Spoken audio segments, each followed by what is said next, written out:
and welcome back to another new video. Today's video is going to be all about how to stay mentally and physically healthy while you're stuck in quarantine. So the video I posted a few days ago was about how to be a good online student or a good remote worker if it's your first time doing that sort of thing. So if you haven't seen that one yet, I would definitely check it out. This one's going to be a little bit more comprehensive about all the ways that you can stay healthy during quarantine. So my first tip is going to be to create structure. Create a new routine. Like, you used to have a routine before all of this happened, and now creating a new one is really going to help life feel just a little bit more structured and a little bit more normal even. Pick a decent time to wake up and go to bed at least Monday through Friday. Schedule in a time where you're going to do work or school. Schedule in a time to exercise every day. Just create yourself a routine. You can even replace the time you would have spent in the morning commuting from work or school to have like a nice new morning routine. Maybe you make yourself coffee and breakfast every morning, you meditate, something like that. Just use that time to do something even nicer for yourself now. And make the work-life boundaries clear. So like, schedule the times where you're going to be working. So just because you're working from home doesn't mean you always have to be working.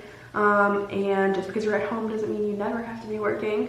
So make sure you have like clearly set boundaries about the time and the area of your house even that you're going to be doing work in. So one way to create that clear work-life balance or separation is to have a distinct working space. I mentioned this in my last video a little bit, and one way you can kind of like make it sort of fun is to decorate it, just like with things you already have around your house, like a candle or like, I don't know, whatever decoration you have in your room that you already like. So another tip just to make you feel a little bit less like trapped in your own house is to let all the natural light possible and like open all your blinds, all your curtains, let all the sunshine in. This is just gonna make you feel less like stuffy, stuck inside, trapped. Sit facing windows whenever possible, even like if you're doing your work, face a window. And this will also help you like not be distracted by everything else that's going on in your household, because windows are usually like facing away from your room, if that makes sense. Another thing I mentioned in my last video, which is just like a good study tip all around, is to take frequent breaks.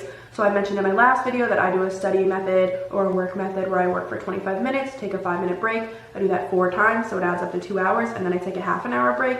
But what I'm gonna throw in here is, maybe since we're like stuck inside, probably like not getting a lot of movement, whereas like in our normal lives, maybe we're walking around class to class a lot, maybe use those breaks to get in a little bit of movement. Even if it's just like taking a lap around your house or getting up and stretching, add in a little bit of movement, because I know personally like my body has been like a lot stiffer than usual until I started incorporating this, because like I'm just not being as active in my day-to-day life, like not even working out, but just like not moving as much as usual because I'm stuck inside. So incorporating movement has really helped me feel physically and mentally better. If you are alone, I would recommend listening to like calming music or even like listening to podcasts, just so that the space isn't just like silence, and it'll help you not feel so isolated and alone. Some of my favorite podcasts are like, if you're looking for something like more girly and cheeky, like I like The Skinny Confidential or Pretty Basic. If you're looking for like news, I like The Skim or The Morning Toast. If you're interested in like eating disorder recovery, I really like It's Not About the Food.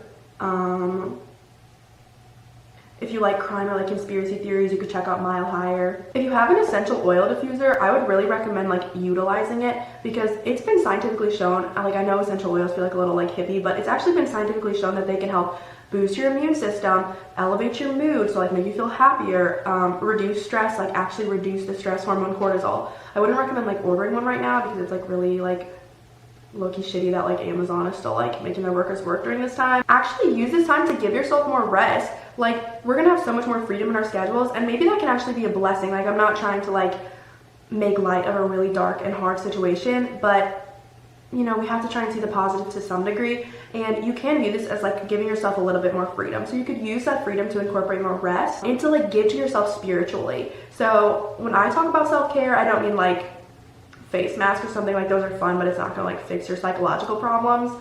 But maybe you could try journaling, meditation, home workouts, like things you've always wanted to do but maybe didn't have time in your schedule to do before. Another huge tip is to make sure you're still having social connection, especially like if you're alone in your house. Like, if you're with people in your house, really like utilize them. Maybe you eat your meals together, because like obviously you might have to be separated alone time is good, doing work alone is good, but maybe eat your meals together, have like movie nights, puzzle nights, play board games, like whatever you guys want to do. Definitely still have that connection. But if you're alone, like still be reaching out to people. FaceTime and phone call your friends to check in on them or just to chat. Have dinner with a friend over FaceTime. You guys could even have like a virtual movie night. So Chrome has an extension where you can get this thing called Netflix Party, and you can watch movies like with your friends, and you guys can like pause each other's movies so you're all like watching it aligned. So you can have like a movie night even if you're alone, or you can play like Xbox or Game Pigeon with friends, maybe even do like workouts with your friends, whether like the people you're in your house with, or you could do like FaceTime each other while you're working out. And this is like not really advice, but it's just like my personal opinion that I'm gonna insert. If you are gonna order food, try to order like locally just to keep our like local economy stimulated. You have to make sure you're still eating healthy, so you need to stock up on those healthy shelf stable foods. So some healthy shelf-stable foods are dried and canned beans, nut butters, canned soups, fruits, canned vegetables, dried fruit, healthy cereals, nuts, crackers, rice, oats, lentils, pastas, noodles, and different like sauces. Think of this as a time to do things you don't usually have the time to do. So whether that's really like getting in touch with your spiritual side through, you know, spending more time with whatever like higher power you believe in, if you believe in one, meditation, yoga, journaling, all those things you might want it to do, or even just like trying new workouts. Like maybe you usually go to like the gym, but now maybe you can try like an online yoga or Pilates class. Watching shows or movies you never had time to watch. Maybe you're taking up reading again, or you're gonna try to cook some new recipes.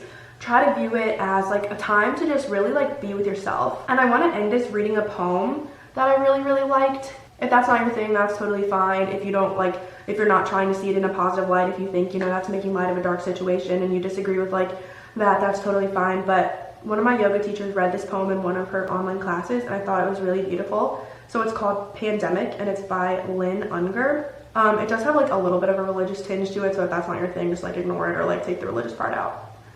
But it goes, what if you thought of it as the Jews consider the Sabbath, the most sacred of times? Cease from travel, cease from buying and selling. Give it up, just for now, on trying to make the world different than it is. Sing, pray, touch only those to whom you commit your life. Center down. And when your body has become still, reach out with your heart. Know that we are connected in ways that are terrifying and beautiful. You could hardly deny it now. Know that our lives are in one another's hands. Surely that has become clear. Do not reach out with your hands. Reach out with your heart, reach out with your words, reach out with all the tendrils of compassion that move invisibly where we cannot touch. Promise this world your love, for better or for worse, in sickness and in health, so long as we shall live. So I really thought that was beautiful, and I would just recommend check in on people. This is like really hard for a lot of people to be alone, especially like if you know some of your friends or loved ones are alone in their house. Check in on them, reach out, check on your older family members or family members that are more at risk. I hope some of these tips were helpful. If you guys have any other tips or ideas and you watch this, please leave them in the comments. I'd love to read them. And thank you guys so much, and until next time, bye y'all.